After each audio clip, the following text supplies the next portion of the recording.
Good morning അല്ല, ഞാൻ video ഇടുമ്പോൾ മിക്കവാറും വൈകുന്നേരമാവും, അത് വേറെ കാര്യം. അപ്പോൾ ഇന്ന് ഞാൻ 2 റെസിപ്പി ഒറ്റ വീഡിയോയിലാണ് കേട്ടോ. ആദ്യം നാരങ്ങ അച്ചാർ, വടുകപ്പുളിയും നാരങ്ങയും, പിന്നെന്താ കിച്ചടി. ഈ 2 സാധനങ്ങളൊന്നും ഒരുമിച്ചാണ് കേട്ടോ ഇടുന്നത്. കാരണം രണ്ടും കുഞ്ഞു കുഞ്ഞു സാധനങ്ങൾ, ഒരുപാട് ചേരുവകളില്ല, വേഗം ഉണ്ടാക്കാൻ പറ്റും, അതുകൊണ്ട്. അപ്പോൾ വടുകപ്പുളിയും അരിഞ്ഞ് മഞ്ഞൾപ്പൊടി തിരുമ്മി വെച്ചിരുന്നതാണ് കേട്ടോ. അതിനകത്തേക്ക് മുളക് പൊടിയും ഉലുവ പൊടിച്ചതും കായവും പിന്നെന്താ വിനാഗിരിയും ഉപ്പും, ഇത്രയും സാധനം മതി അച്ചാറിടാൻ. പിന്നെയല്ല, വേറെ ചിലരൊക്കെ ഇങ്ങനെ എന്താ അച്ചാറിൻ്റെ പൊടിയൊക്കെ ചേർക്കണ ഞാൻ കാണാറുണ്ട്. പക്ഷെ ഇവിടെ അതൊന്നും ചേർക്കാറില്ല. നമ്മൾ തന്നെ വറുത്ത് പൊടിച്ച ഉലുവ, പിന്നെന്താ കായം നമ്മൾ വാങ്ങുന്നതാണ് കേട്ടോ, LGയുടെ കായം.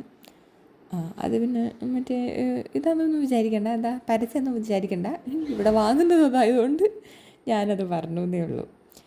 അപ്പോൾ ഇത് ഭയങ്കര സിമ്പിൾ. അച്ചാറുണ്ടാക്കി കഴിഞ്ഞു, ഇനി എന്താ ഉള്ളത്? കറക്റ്റ് ചേരുവതിന് ചേർക്കാം. പിന്നെ ഒരു കാര്യം ഞാൻ വിട്ടുപോയി, എന്താ നമ്മുടെ കളറ്, അച്ചാറിനൊരു നല്ല റെഡ് കളർ വേണമല്ലോ. അപ്പോൾ എരിവില്ലാത്ത മുളക് പൊടി ചേർക്കാം കേട്ടോ. പിരിയമുളക് പൊടിയും ചേർക്കും. കാശ്മീരി ചില്ലി, എല്ലാവരുടെ അടുത്തും കാശ്മീരി ചില്ലി എന്നാണോ പിരിയമുളക് എന്നാണോ പറയാറ്, അതൊന്ന് പറയണേ. അതുകൂടി ചേർത്തിട്ട് ഇളക്കും. അപ്പോൾ ഓണമൊക്കെ പടിവാതിക്കൽ വന്നല്ലേ, എല്ലാവരും ഓണമൊക്കെ ഇവിടെ വരെയായി, സെറ്റായോ, ഓണക്കൊടിയൊക്കെ എടുത്തോ, പിന്നെന്താ ചോദിക്കാം, എല്ലാവരും ഹാപ്പി ആയിട്ടിരിക്കല്ലേ, അങ്ങനെയൊക്കെ. അപ്പോൾ ഇതാ നമ്മുടെ അച്ചാർ റെഡി ആയിട്ടോ. ഇതിൻ്റെ അകത്തേക്ക് ഇനി ഉപ്പുപൊടി ഇടും. ഉപ്പിട്ടില്ലാന്ന് തോന്നുന്നുണ്ട്. ഉപ്പിട്ട് ഇട്ട് കഴിയുമ്പോൾ നമ്മുടെ അച്ചാർ റെഡി. പിന്നെ വടുകപ്പുളിയൻ ഇവിടെ തലേദിവസമാണ് കേട്ടോ ഇടുക. തലേദിവസം വൈകുന്നേരം, പിറ്റേ ദിവസം കൊടുക്കാനുണ്ടെങ്കിൽ തലേദിവസം വൈകുന്നേരം അരിയും ഉപ്പും പിന്നെന്താ നമ്മുടെ മഞ്ഞൾപ്പൊടിയും പിന്നെ പച്ചമുളക് ഇടും കേട്ടോ. ഇത്ര ഇട്ടിട്ടാണ് വെക്കുക. ഇത്രയും സാധനങ്ങൾ ചേർത്തിട്ട് വെക്കും. ഇനി പിറ്റേ ദിവസം രാവിലെ, ഇത് അതിൻ്റെ അകത്ത് ഞാൻ കാണിക്കുന്നില്ല കേട്ടോ.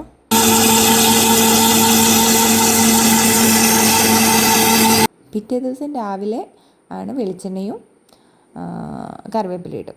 ഇത് നമ്മുടെ കിച്ചടിക്ക് വേണ്ടിയിട്ട് അരച്ചതാണ് കേട്ടോ. അതാണ് ഫ്രണ്ടിലൊരു എൻ്റെ ഒച്ചയില്ല അതേ ഇത്, കാരണം മിക്സിയുടെ ഒച്ച കാരണം കൊണ്ട്. തേങ്ങയും അതിൻ്റെ അകത്തേക്ക് എന്താ ജീരകന്നേ തേങ്ങയും പിന്നെ കടുകും കൂടെ ഇട്ട് അരച്ച് കേട്ടോ. തേങ്ങയും കടുകും കൂടെ അരച്ചതിലേക്ക് നമ്മുടെ കട്ട തൈര് ഒഴിക്കുകയാണ് കേട്ടോ. തൈര് മിക്സിയിൽ അടിക്കില്ല, അല്ലാതെയാണ് ഒഴിക്കണത്. എന്നാലാണല്ലോ ആ ഒരു കുഴമ്പ് കിട്ടുള്ളൂ. കുഴമ്പം പോലെയാണല്ലോ കിട്ടണ്ടേ. തൈര് നമ്മുടെ മിക്സിയിലിട്ട് അടിച്ചിട്ടുണ്ടെങ്കിൽ മോരായിപ്പോവും. ഇത് നമ്മുടെ എന്താ പാവയ്ക്ക വറുത്ത് വെച്ചിരിക്കുന്നതാണ് കേട്ടോ. പാവയ്ക്ക വറുത്ത് വെച്ചേക്കണത് അതിൻ്റെ അകത്തേക്ക് ഇട്ടു. ഒന്നുമില്ല, തേങ്ങ കടുക് കൂട്ടി അരച്ചു, അതിൻ്റെ അകത്തേക്ക് തൈര് ഒഴിച്ചു, എന്താ പാവയ്ക്ക വറുത്തതും ഉപ്പും കൂടെ ഇട്ടിട്ട് ഇളക്കും. ഇതാ നമ്മുടെ സാധനം സെറ്റായി. ഇനി ഇതിൻ്റെ അകത്തേക്ക് കടുക് വറുത്താൽ മതി. അതിന് ചുമന്ന മുളകും കറിവേപ്പിലയും ചെറിയുള്ളിയും ആണ് ആവശ്യം. അതിട്ട് കടുക് വറുത്തിട്ടുണ്ടെങ്കിൽ നമ്മുടെ കിച്ചടി ഉണ്ടാക്കൽ കഴിഞ്ഞു. അത്രയേ ഉള്ളൂ, സിമ്പിൾ പരിപാടി. അതാ എണ്ണ വെച്ചു. പിന്നെ കിച്ചടി ഇതിൻ്റെ അകത്തേക്ക് ഒഴിച്ച്, അതായത് വറവിലേക്ക് ഒഴിച്ച് ഉണ്ടാക്കുകയാണെങ്കിൽ, അതായത് ഈ കടുക് പൊട്ടിക്കുന്നതിലേക്ക് തേങ്ങയും ജീരകവും കൂടെ അരച്ചത് ഒഴിക്കുകയാണെങ്കിൽ കുറച്ചും കൂടെ നാളിരിക്കും. എന്നുവെച്ചാൽ 2 ദിവസം കൂടെയൊക്കെ കൂടുതൽ എക്സ്ട്രാ നമുക്ക് വൃത്തിയായിട്ടിരിക്കും കേട്ടോ. അല്ല, നമ്മൾ കടുക് പൊട്ടിച്ചിട്ട് ഇതിലേക്ക് ഒഴിക്കുകയാണെങ്കിൽ അത് കുറച്ച് നാളും, പക്ഷേ പിറ്റേ ദിവസം തന്നെ തേക്കണം. അങ്ങനെ തേക്കണം കേട്ടോ. നമ്മൾ നമ്മൾ തലേ ദിവസം ഉണ്ടാക്കി പിറ്റേ ദിവസത്തേക്ക് നല്ല ടേസ്റ്റാണ്. അപ്പം നമ്മൾ എന്താ ചെയ്യുക, പാത്രത്തിലേക്ക് ഒഴിച്ച് ഒന്ന് വെള്ളം വറ്റിച്ചിട്ടാണ് നമ്മൾ തേക്കുക. എന്നാലാണ് പിറ്റേ ദിവസത്തേക്ക് നല്ല ടേസ്റ്റ് ആയിട്ട് അത് വേണ്ടിയിട്ട്.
വെളിച്ചെണ്ണ വെച്ചു, കടുക് പൊട്ടിച്ചു, ചുമന്ന മുളക് ഇട്ടു, ചെറിയുള്ളിയും മുളകും ഇട്ടു, പിന്നെന്താ കറിവേപ്പില ഇട്ടു.